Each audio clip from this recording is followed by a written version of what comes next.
روشنی ڈالنا چاہیں گے کہ مولا کا ایک عام سا قول تھا، چھوٹا سا قول تھا، اس میں ایک شخصیت کا ذکر تھا.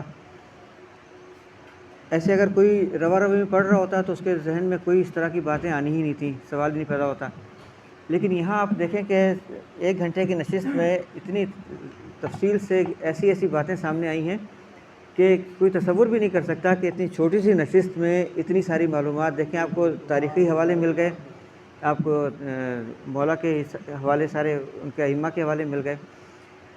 حضرت زبیر ایک عظیم شخصیت، اور بہرحال اس میں ہے نا کہ المال والبنون زینت الحیات الدنیا، ایک جگہ یہ بھی کہا ہوا ہے قرآن میں، اور ایک جگہ اولاد کو فتنہ بھی قرار دیا ہوا ہے. تو تھوڑا سا وہاں سے اپنے اس سے ہٹ جائیں، ایک دم وہ ڈائیورٹ ہوں. اصل میں بات کہاں آ رہی ہے؟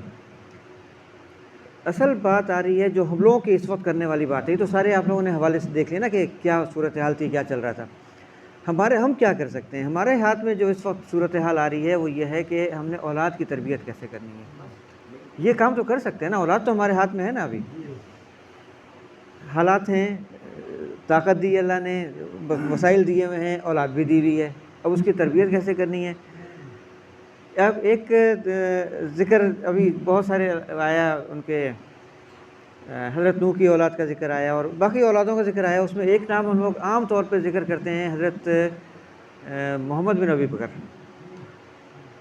آپ یہ دیکھیں کہ وہ ہم لوگوں کے جو دشمنوں کی فہرست ہے، دشمنان اہل بیت، اس میں پہلا نام یہی ہے نا.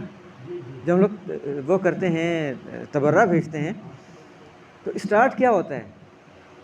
بر ابو بکر، یہیں سے اسٹارٹ ہوتا ہے نا، پہلا نام یہی ہے.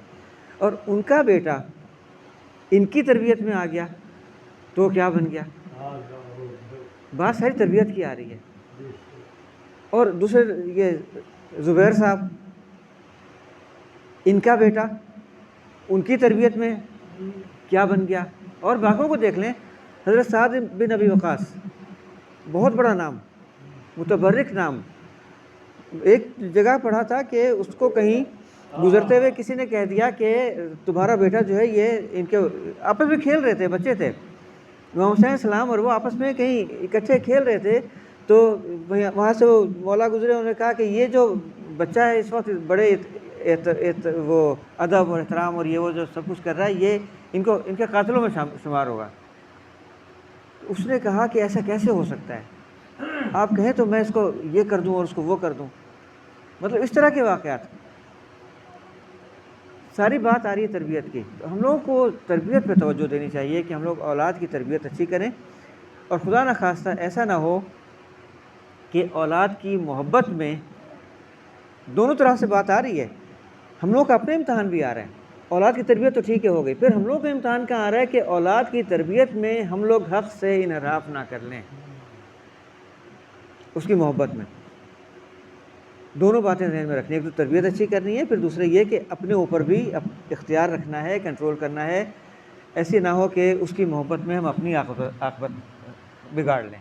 ایک تو یہ کہ ان کی تربیت کر کے ان کی عاقبت اچھی کریں، اور دوسرے یہ کہ اپنی عاقبت بھی بچائیں. دونوں پہلوؤں سے اس کا خیال کرنا ہے. باقی باتیں تو آپ لوگوں نے دیکھ لی، جو چیزیں ہم سوچ کے آئے تھے کہ بولیں گے، وہ انہوں نے ہسٹری بتا دی، انہوں نے بھی وہ رشتے بتا دیے، سب کچھ ہو گیا. تو بس یہ ایک پوائنٹ ذہن میں رکھنا ہے ہم لوگوں نے، اور اولاد کی تربیت اس طرح سے کرنی ہے. اللہم صلی علی محمد و آل محمد.